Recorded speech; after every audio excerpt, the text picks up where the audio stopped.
Welcome to Buckeyes Tomorrow Morning for Sunday, October 29th. I'm your host, Tom Orr. The Rutgers game is in 6 days. The game against Michigan in 27 days. Ohio State came to Madison. They saw Madison. They conquered the University of Wisconsin Badgers 24-10 Saturday night into Sunday morning. I think a little bit, at least the post-game show went into Sunday morning. I'm Tom Orr, joined by Kevin Noon of BuckeyeHuddle.com. Kevin, I guess part of the story was Ohio State had TreVeyon Henderson, Ohio State had Marvin Harrison Jr., Wisconsin had neither of those guys. That felt like that was actually a pretty big chunk of why the game ended up the way the game ended up. Yeah, exactly. And when you throw into the equation that Wisconsin lost Braylon Allen at the end of the first half, I don't know if Chimere Dike ever came back out. He was listed as questionable. One of their best receivers. Ohio State leaned heavily upon TreVeyon Henderson, and Marvin Harrison Jr. is Marvin Harrison Jr. and he just does what he does. It was not particularly a sharp game overall for Ohio State's offense. Kyle McCord did not have one of his better games, but they were able to do enough, even though Ohio State did exactly what all of us said during the various shows this week that they couldn't do. They let Wisconsin hang around and hang around and hang around.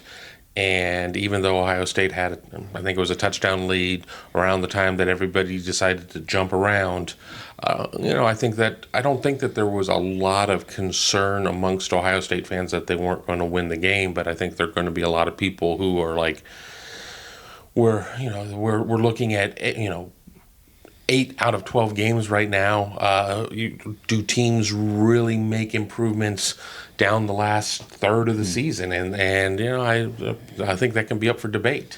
Yeah, I guess on the positive side, they are 8 games in and they are 8-0. And the 4 games left in the regular season, the first 3 are, they don't talk about games not being matchup games, but there are certain weeks that they talk about matchup games, and there's lots of weeks when they don't, and the next 3 weeks are going to be weeks where they're not talking about them as matchup games against Rutgers and Michigan State and Minnesota. The one after that is a matchup game. That's Michigan. We'll get to that one later, maybe on a later show. Probably not here, but one thing, if you're looking for an area of improvement, it feels like the ground game was improved, and a lot of that may have had to do with TreVeyon Henderson being back. 24 carries, 162 yards, and a touchdown for him on the ground. 4 catches, 45 yards through the air, and he averaged 6.8 yards per carry over 24 attempts, and he did that without having a 70-yarder that skewed those numbers. He was just very efficient. They stayed on schedule. It felt like there was a lot of 2nd and 3s and 3rd and 1s, and not a lot of 2nd and 12, 3rd and 9. It was just they were constantly on schedule, it felt like, for big chunks of the game. And TreVeyon Henderson had a lot to do with that. Yeah, exactly. And TreVeyon was asked about his health and why, what led to his absence. And he said he took kind of a cheap shot in the Notre Dame game, but that he's fully healthy right now. And, of course, who's ever truly fully healthy? But he seemed to look as good as he, where he's at this point of his career. Made a lot of guys miss out there. A lot of the jump around and dancing and everything else. But he was able to get north-south instead of having to deal with everything else. So that was the big thing. Probably had a couple of runs that he left on the table a little bit in terms of was like one guy away from being able to turn a 9-yard run into a 49-yard run, but he was pivotal when it mattered and was able to carry this Ohio State offense when not a lot of things were working besides him and Marv. Yeah, and Marvin Harrison continues to just sort of work. He was targeted 10 times, caught 6 passes for 123 yards, 2 touchdowns. It's just, they talk about making the routine plays look routine, and that's one of the goals for the team. Marvin Harrison makes the extraordinary plays look routine. Just week to week, it's just oh, there's Marv again, another 120-something yards and another 2 touchdowns. Like, that's just kind of what he does. Right, and going to his second touchdown, the one where he managed to get his foot down, I was sitting in the press box next to Tony Gerdeman and obviously the rest of the Ohio State beat, and you see the official signal touchdown, and pretty much everybody's like, nah, he didn't get that. This is going to be a quick review. And, little known secret, what we see live compared to what you see on TV, there can be up to 20-second delay depending on how you get it. If you consume it via satellite, there can be a big delay. So we had to kind of wait a second, and then we finally got the replay. We're like, oh my God, he did get that in there. And again, will we view this as like the best Marvin Harrison catch of the year? I mean, I don't know, because there's so many times that we see him do just the fantastic, just do things that other receivers don't do. That, I mean, I don't know. I don't want to say that I've become numb to it or anesthetized, but in a lot of ways, it's like, yeah, that's Marv. That's what he does. You just sort of assume he's going to do it. It's, you still kind of, you have those wow moments, but you sort of assume, like, oh, well, he's going to do something that you kind of go, whoa. And he did that on Saturday night in a game where they had talked about Emeka Egbuka coming back, and then Emeka Egbuka didn't play.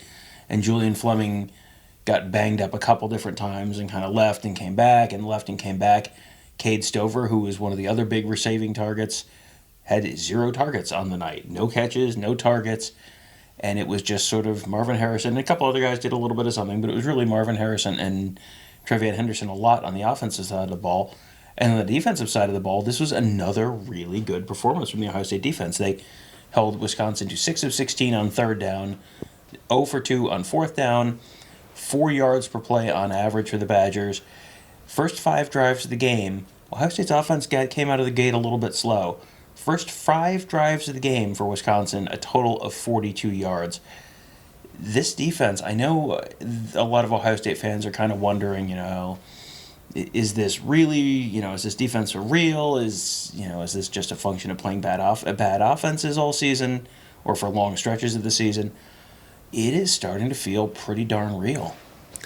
It is. I think if I had to pick out one negative, it would be Ohio State in the dime. And there was a play of where they were in the dime, and Jim Knowles sent more than 4 in, and it ended up being a 29-yard gain for Wisconsin. And I said, that may be the first play I can remember in recent weeks where people are going to be like, no, Jim, why did you do that? But overall, the defense has played very well. I think Jordan Hancock had a really good game. He was very active. He was a player we got to speak to after the game. And generally, the players that we get to speak to, that's a big indication of who the coaches felt played pretty well.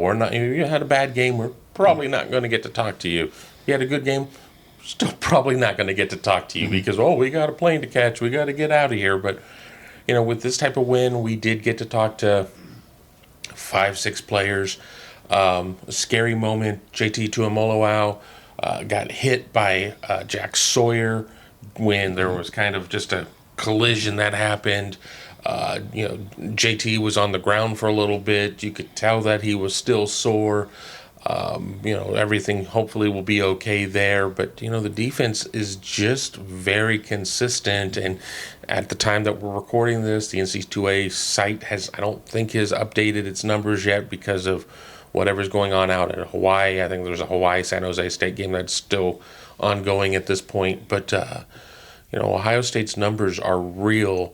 And as we are on the eve of the first CFP rankings, I don't think anybody's denying that Ohio State by far has the toughest schedule has the best resume. Now, how the voters are going to view that, remains to be seen. But Ohio State's defense has been able to perform against a very high caliber schedule to this point. And, if Ohio State's number 1 when those rankings do come out Tuesday evening at 7, it doesn't really matter. But also, if they do drop one at some point between now and the official selection Sunday, you want to be as high up on those numbers as you can if you drop one. And, the Notre Dame win, again, looks pretty good. Penn State did not look great, but they ended up beating Indiana. And, if Penn State ends up 11-1 or 10-2, and Notre Dame ends up at 10-2, those are two wins that are going to be, right up there with just about anyone else. And Oklahoma lost on Saturday. North Carolina lost its second one on Saturday. I mean, the field will sort of sort itself out. Buckeyes seem like they're in relatively good spot right now. The one thing that was a little bit of a concern on Saturday, not a great game for Kyle McCord. Not a great, especially first half for Kyle McCord. Had yet another strip sack, lost a fumble, had a couple interceptions, one a little more understandable than the other.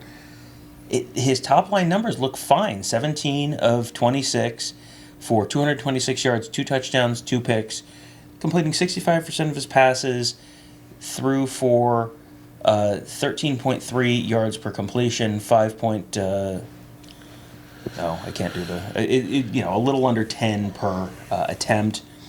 Those numbers are fine if not for the mistakes. And, to your point, you're 8 games into the season now.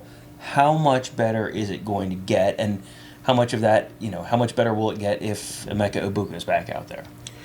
Well, I'll answer your question with another question. If Kyle McCord comes out and is pretty sharp in his next 3 games, is that because he's turned the corner, or is that because of who Ohio State's playing in the next 3 games? So I think it's a little bit of an unknown of, whether or not he can get better, because everything is going to be judged November 25th when Ohio State travels to Ann Arbor and takes on Michigan. He could come out and be, meh for the next 3 weeks. And if he goes out and just has this Herculean effort against Michigan, all is forgiven at that point. People will sit there and be like, well, I was wrong, and so on and so well. Not in today's society, but people will at least think it and just won't verbalize it. But I don't know. I think having Emeka out there is a big deal.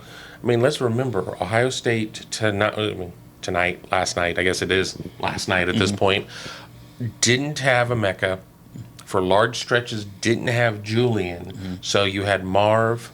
You had Xavier Johnson, you had Carnell Tate, and we saw a lot of run out of G. Scott Jr., and, Ohio State ran a lot of 12, but this was not necessarily Ohio State's usual starting 11. It was not. So I think there will be a little bit of an uptick when Emeka does return, whether it be against Rutgers or if they hold him out another week. But, sure sounds like he's going to go against Rutgers unless he has a setback. But I think all of that will help Kyle.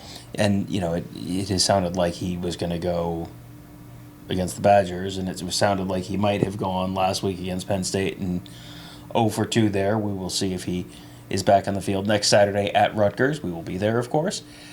Covering that for you, and we'll be covering all of the stuff, all of the news and happenings this week. Sure, there will be a lot of Ohio State Rutgers talk, but oh boy, there's the other news sort of swirling around the Big Ten world right now. We'll be covering that as well. Whatever developments come out this week, we will be all over those for you.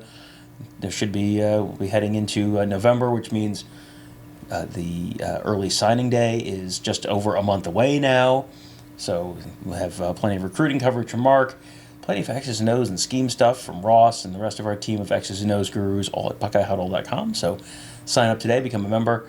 Boy, we always talk about how fun and active that message board is. It has been a real active week or so on that message board with all of the happenings around the college football world. Sometimes we can share a little bit of stuff there that we don't necessarily feel comfortable sharing to a broader audience. So you can get a little bit more insight, a little bit more analysis from us there at BuckeyeHuddle.com. That will do it for today. Thank you guys all for joining us. Have a great day. We'll talk to you tomorrow.